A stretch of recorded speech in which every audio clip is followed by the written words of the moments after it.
Party peoples of the interwebs, there is only one word that suffices to describe Kamala Harris, and that is an insufferable gaslighter. And yes, I appreciate that is 2 words.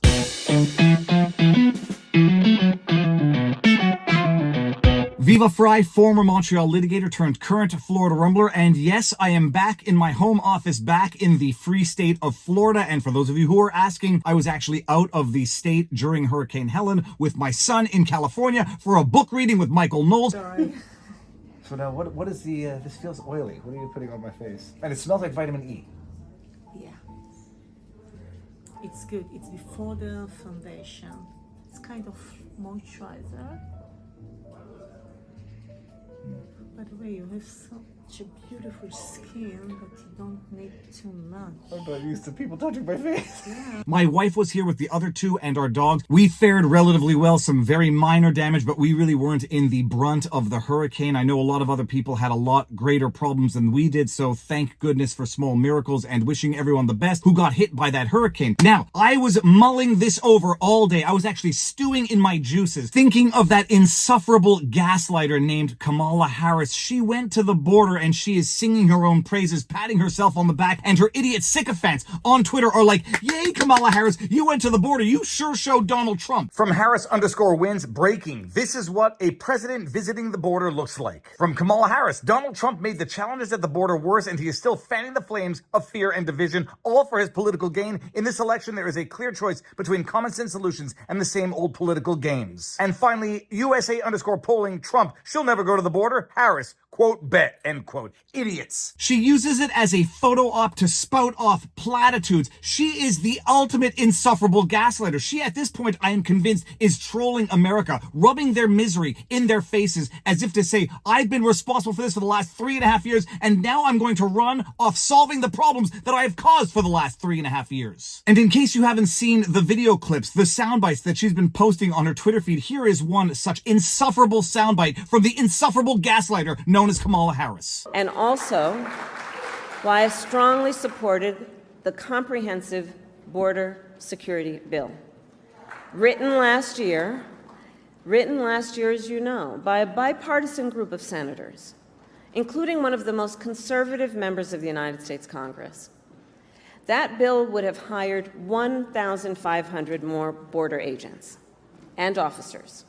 It would have paid for 100 inspection machines to detect fentanyl that is killing tens of thousands of Americans every year.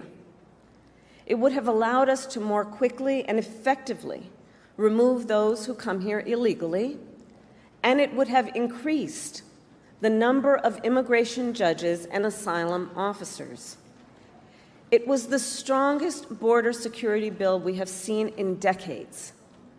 It was endorsed by the Border Patrol Union. And it should be in effect today, producing results in real time right now for our country.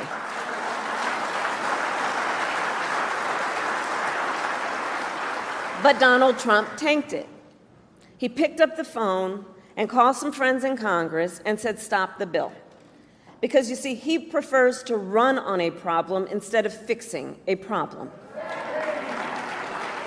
And the American people deserve a president who cares more about border security than playing political games and their personal political future.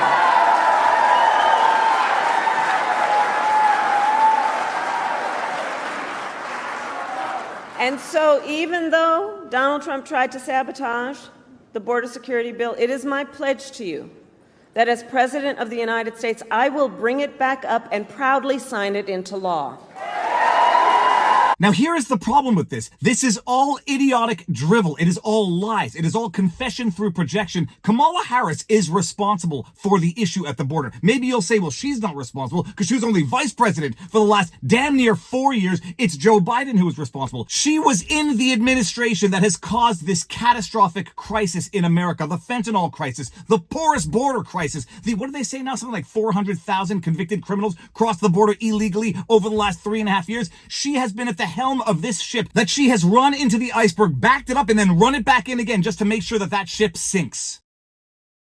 Everyone, let's take a brief pause from this vlog to thank our sponsor for this episode, Gut Cleanse Protocol. Most apples have been grown for sugar content. Look at some of the labels. Sugar bee apple. Now, that ought to tell you what's in there. Sugar. We're not going to play the entire video. And speaking of digestive issues, this is caused by a potential toxin that's in all of the, quote, healthy foods that scientists have been telling us to eat for the longest time, according to that fraudulent food pyramid. And this potential toxin causes digestive issues, according to Dr. Gundry, a world-renowned cardiologist that is affecting millions of people nationwide. Warning signs include weight gain, fatigue, digestive discomfort, stiff joints, and even skin problems. Well, Dr. Gundry explains these side effects are often mistaken for normal signs of aging because digestive issues develop usually over a matter of years and sometimes even decades. I can assure you that the damage is probably caused by these, quote, healthy foods and that it's far from normal. The good news is that you can easily help fix the problem from your own home. It's very simple. You just have to know which foods are actually healthy and which contain hidden potential toxins. So you can go find this all out for yourself by watching the video at gutcleanseprotocol.com/Viva. That is gutcleanseprotocol.com/Viva. Click on the link in the video because after years of research, Dr. Gundry has decided to release an informative video to the public free of uninterrupted ads showcasing exactly which foods you need to avoid.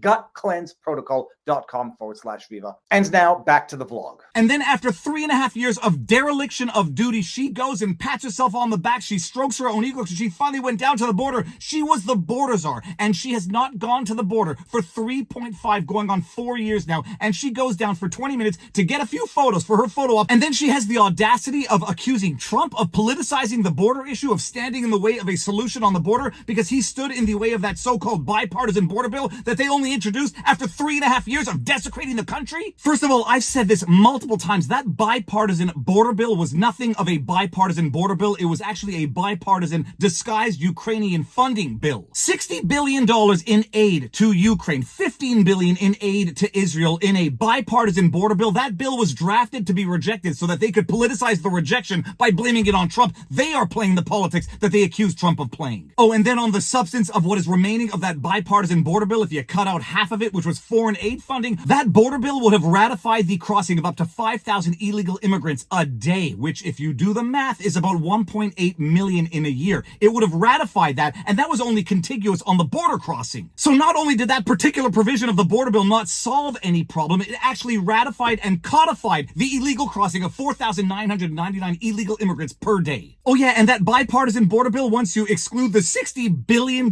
in aid to Ukraine, also gave DC exclusive jurisdiction, the DC courts of that corrupt DC hellhole, exclusive jurisdiction to adjudicate on border disputes that would involve the states. You know, Biden might have actually told the truth when he said that that bill gave him powers that they didn't hitherto have. He was probably telling the truth on that one element, giving exclusive jurisdiction to the DC courts, the corrupt DC court system, to adjudicate exclusively on border disputes. My goodness, talk about giving yourself power that you didn't have beforehand. That border bill was drafted to be rejected so that they could then politicize and weaponize the rejection, and that is exactly what they're doing while blaming Donald Trump for doing exactly what they are doing themselves. It would have paid for 100 inspection machines to detect fentanyl that is killing tens of thousands of Americans every year. And Kamala Harris talks about the ravages of fentanyl that's pouring through that border because they've left it open for the last 3.5 years. And then she says that Trump is the one standing in the way of the solution. This takes audacity. This takes more than audacity. It takes outright contempt for the populace. Kamala Harris praising herself for going to the border the first time in damn near 4 years after devastating the country with an open border, devastating a generation of young people with this fentanyl crisis, devastating a nation with rampant crime that is flowing in through the border. And then she comes out and says Donald Trump stood in the way of the strongest bipartisan border bill in American history, a bipartisan border bill which was nothing but funneling more money to Ukraine and funneling more money abroad. Kamala Harris is literally running off, solving the problems that she caused, and there are idiot sycophants on Twitter who are saying, good for you, Kamala Harris. You sure went to the border and showed Donald Trump. It is desperation. It is gaslighting desperation, but it's also intended to demoralize the American people. Paraphrasing Tom McDonald once again, they kill you and they broadcast it on the news and they make it the news. Kamala Harris is quite literally responsible for the deaths of countless American citizens, and now 2 months before the election, she's going to parade on the border, do a 20-minute photo op so that she can then say, I went to the border, and Trump is the one standing in the way of the solution. She has been derelict of her duty. She is a dereliction of duty. My goodness, there's a Zoolander joke in there, which I'm probably going to splice in right now. I can derelict my own balls. Thank you very much. She is just awful. She is an insufferable gaslighter, and right now she is pouring salt into the wounds of Americans by going and parading around the border for what, 20 minutes for the first time in 4 years, and then saying that Trump is the... I'm repeating myself now. You know where I'm going with this, but wait 1 second. Take 3 seconds to go down and make sure that you are subscribed, that you have notifications turned on. Give a thumbs up and drop a comment in the comment section. If you want to support what I do, vivafrei.com. You can get some merch, vivabarneslaw.locals.com for the best above average law community out there. But bottom line, she is an insufferable gaslighter. She is now pretending that Donald Trump is standing in the way of the solution to the problems that she caused. It takes audacity. It takes balls to do what she's doing. And don't expect those balls to come from Tampon Tim, AWOLs, no balls, walls. But Tampon Tim did say one thing that I agree with. We can't take another 4 years of this. You know what to do, people. Like, share, subscribe, and now you know your vlog. Peace out, peeps. Booyah! We can't afford